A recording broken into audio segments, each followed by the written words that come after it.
दोस्तों तो चलिए हम देखते हैं अभ्यास 3 लाभ केमिकल कम्बिनेशन रासायनिक संयोग के नियम के जो अभ्यास में क्वेश्चन था उन सबका एक एक करके हम देखते हैं, उसको समझते हैं।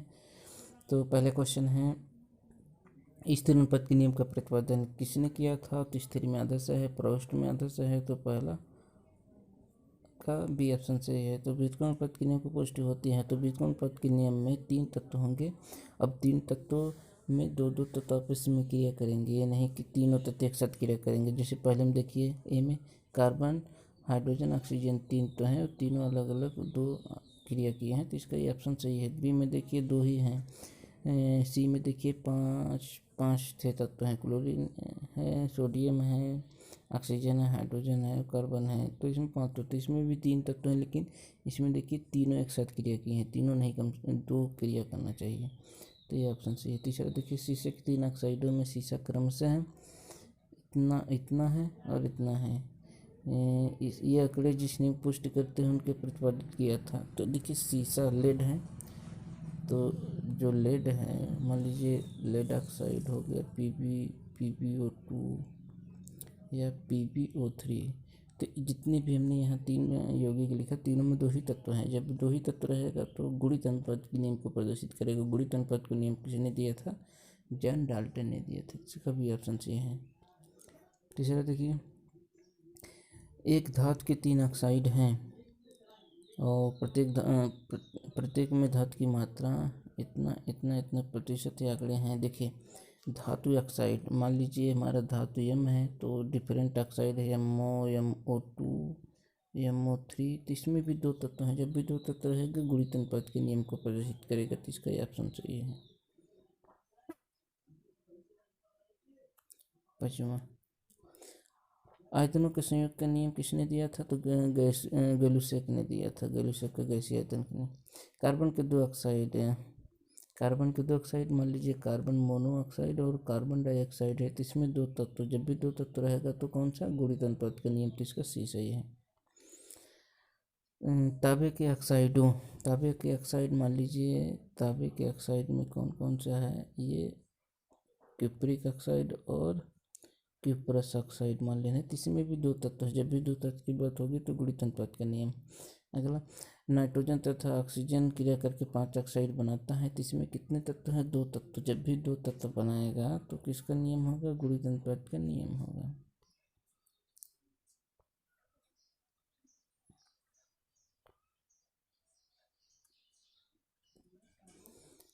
यौगिकों को किस युग्म द्वारा गुणित अनुपात के नियम की पुष्टि नहीं होती है? तो देखिए गुणित अनुपात के नियम में 2 ही तत्व रहना चाहिए। तो पहले में देखिए कार्बन ऑक्सीजन है और 2 कार्बन मोनोऑक्साइड कार्बन डाइऑक्साइड ये है।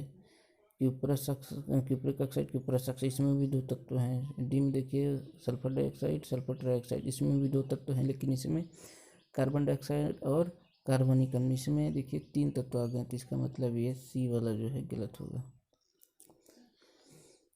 कार्बन तथा ऑक्सीजन 2 यौगिक कार्बन मोनोऑक्साइड कार्बन डाइऑक्साइड बनाते हैं। यदि कार्बन का परमाणु भारत में हो तो यौगिक को, देखिए इसमें 2 ही तत्व हैं। जब भी 2 तत्व की बात होगी तो गुणित अनुपात के नियम प्रदर्शित करेगा।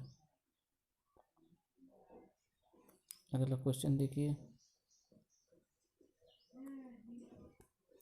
व्युत्क्रम अनुपात के नियम का प्रतिपादन किया था। व्युत्क्रम अनुपात के नियम का प्रतिपादन किसने किया था? तो रिक्टर ने किया था। डी ऑप्शन सही है। गुणित अनुपात के नियम को निरूपित करने वाले कौन वाले यौगिकों का युग्म है? तो गुणित अनुपात में 2 ही तत्व होते हैं, भाग लेते हैं, तो इसमें कौन है? B option, carbon monoxide carbon dioxide, क्योंकि इसमें 2 ही तत्व कार्बन और ऑक्सीजन है, बाकी सब में 3 तत्व हैं। सकते हैं, हाँ देख लीजिए, क्लोरीन हाइड्रोजन तथा सोडियम से क्रिया करके, देखिए हाइड्रोजन और सोडियम से क्लोरीन क्रिया कर रहा है, तो क्या क्या बना लेगा? HCl बनाएगा और NaCl बनाएगा, तो बना लिया। कह रहा है यदि सोडियम और हाइड्रोजन आपस में क्रिया करे, तो सोडियम हाइड्रोजन क्रिया करेगा तो क्या बना लेगा? Sodium hydride. इसका अनुपात क्या होगा? तो सोडियम का 23 हो गया, हाइड्रोजन का 1 हो गया, तो 23 संबंध 1, तो इसका डी ऑप्शन सही है। तो 14वां क्वेश्चन देखते हैं। जिंक सल्फेट के क्रिस्टलों में 25% जिंक तथा 50% जल है। यदि स्थिर अनुपात का नियम सही है तो 2 ग्राम जिंक सल्फेट के क्रिस्टल बनाने के लिए जिंक की आवश्यकता होगी। इसका देखिए बहुत ही सस्ता सा फार्मूला है। ये क्या होगा, जितना जिंक का प्रतिशत है बटे 100% और कितना प्राप्त करना है, 2 ग्राम प्राप्त करना है। इसको मल्टीप्लाई कर दीजिए तो आ गया 25 चौका 25 चौका 100 और ये 4 पचे 20.5%। तो इसका बी वाला ऑप्शन सही है, ये बी।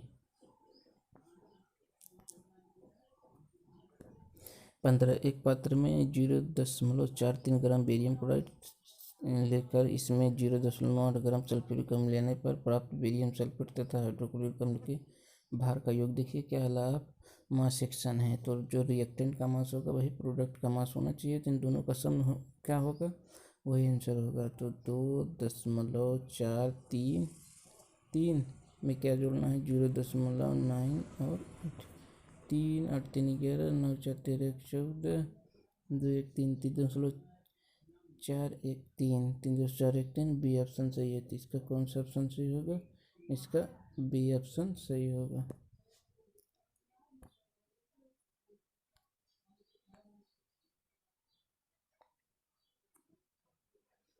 इसका बी ऑप्शन सही होगा। 15 देखें,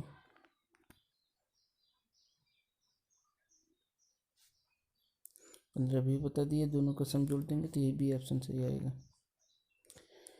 16 देखते हैं, कार्बन डाइऑक्साइड के 5 नमूने विभिन्न विधियों द्वारा प्राप्त करते हैं। इसका मतलब कार्बन डाइऑक्साइड CO2 को विभिन्न विधियों द्वारा प्राप्त करते हैं, जिसमें कार्बन का परसेंटेज है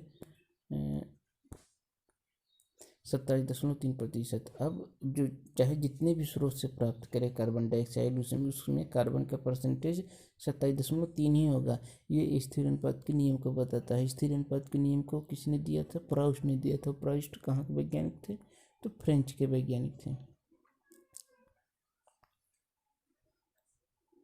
17 देखिए, एक पात्र में 117 ग्राम AgNO3 और 58.5 ग्राम NaCl मिलाते हैं।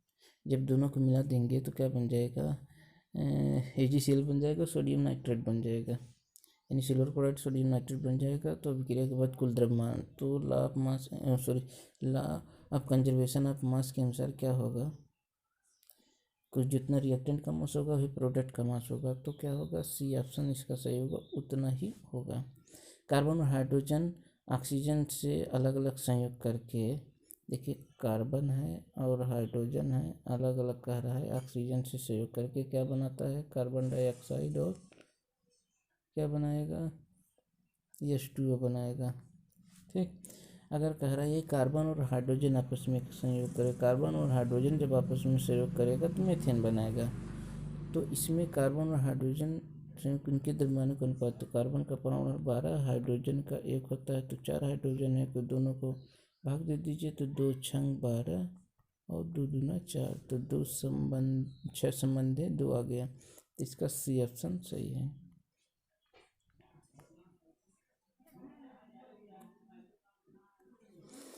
रासायनिक समीकरण किस नियम के अनुसार संतुलित होती है, तो law of conservation of mass, द्रव्यमान संरक्षण के नियम अनुसार। तो इसका सी ऑप्शन सही है।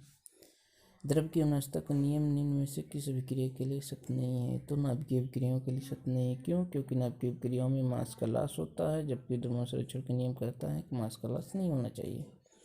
21, किसी यौगिक को चाहे किसी भी विधि द्वारा बनाए जो उसमें यौगिक तत्वों का अनुपात सदैव स्थिर रहता है, ये क्या है, स्थिर अनुपात का नियम। स्थिर प्राउस्ट ने दिया था इसको। तो ये आज के लिए बस इतना ही। Thank you, take care, bye.